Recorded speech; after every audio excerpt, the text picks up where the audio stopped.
Have you ever noticed how a single instrument can completely transform a song? Listen to this excerpt from Supertramp's song, Breakfast in America.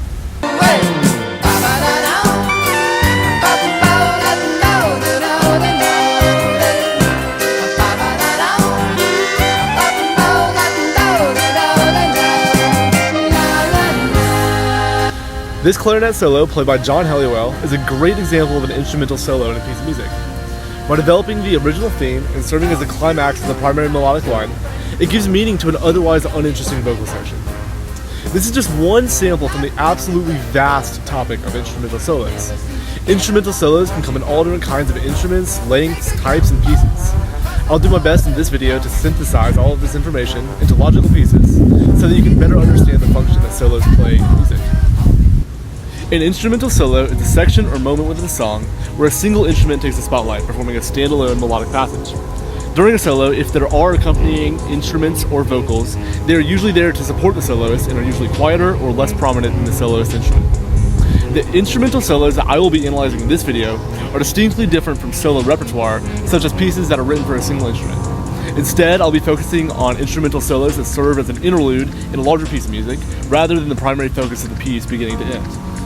To illustrate this, here's one more example of an instrumental solo from the song Melancholia by Caravan Palace.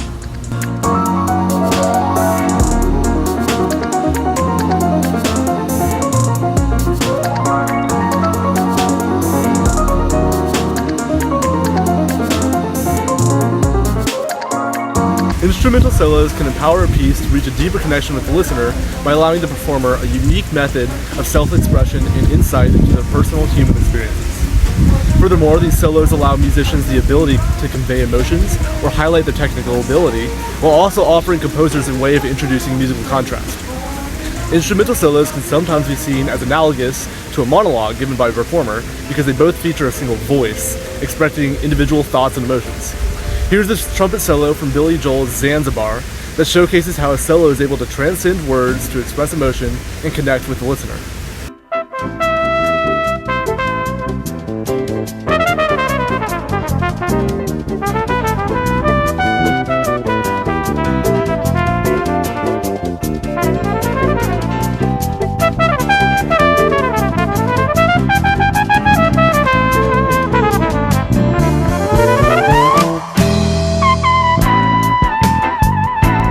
As previously mentioned, there are a vast amount of solos out there, and each one serves a different purpose. However, many of these can be distilled into just a few categories, and I will be focusing on 4. Solos that act as emotional expression, solos that serve as musical contrast, solos that provide thematic development, and solos that highlight the technical ability of the performer.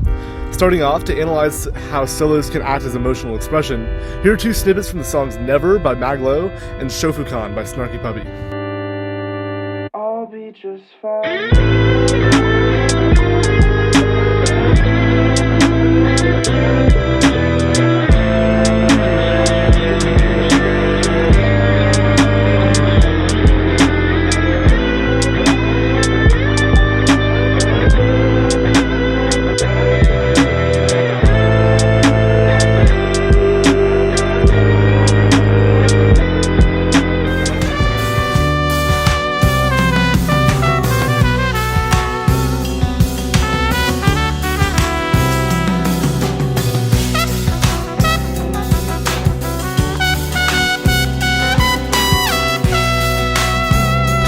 Both great examples of solos that convey the performer's emotions. In Never, the guitar solo serves as an emotional reflection of the song's themes of self-doubt, emotional turmoil, and mental health. And in my opinion, it symbolizes the act of breaking free from these struggles and gaining the liberation that comes from self-acceptance. Something else that solos can do is add musical contrast to a song. In the song All Right by Kendrick Lamar, saxophonist Terrace Martin plays a solo that spans the entire song and can be heard prominently at certain points, while usually being covered by Kendrick's words. My life I has to fight, nigga. All's my life hard times like, yeah. When you know we been hurt, been down before. Right? Nigga, we gon' be alright. Do you hear me? Do you feel me? We gon' be alright. What you want? You a house, you a car, 40 acres and a mule, a piano, a guitar, anything. See, my name is Lucy, I'm your dog. Motherfucker, you can live at the mall. I can see the evil. Loving me is complicated, too afraid of nights in my prayers. The soloist playing while Kendrick is rapping adds another level of intricacy to the song by contrasting the rhythmic lyrical performance with a more free-form instrumental part. This is exemplified in an even more prominent manner by the song Midnight by Caravan Palace. Pay attention to the contrast between the slow and dramatic Barry sax with the energetic and rhythmic electronic music that surrounds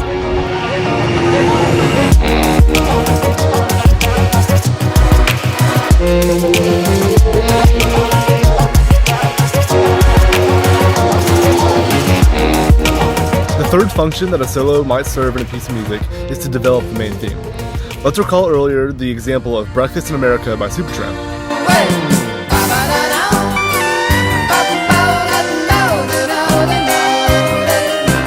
This solo serves as the climax of the main melodic line from the beginning and also supplements the vocals. However, it's still underdeveloped at the moment, having only lasted 8 bars. Later in the piece, however, this is resolved, with the solo picking up where it left off and completing the line.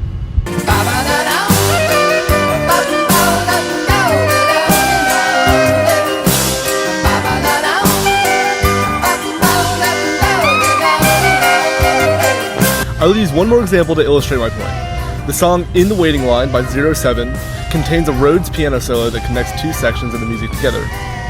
Without this developmental section, the song would sound awkward as if it was missing something.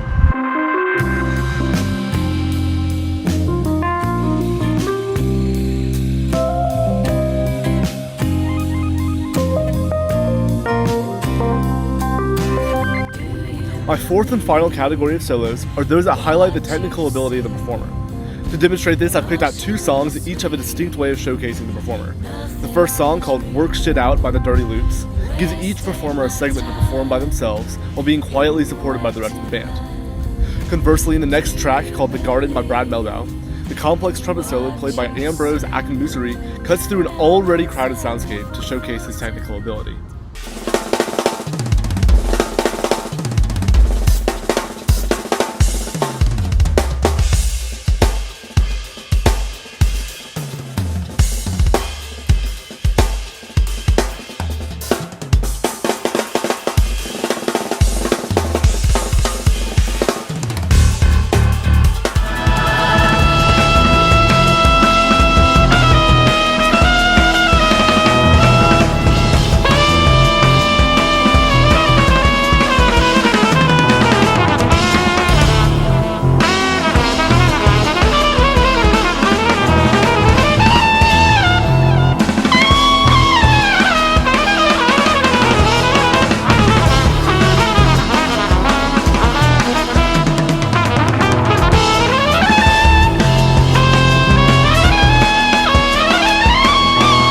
The musical element of instrumental solos is very similar to the concepts talked about in Ben Ratliff's book, Every Song Ever.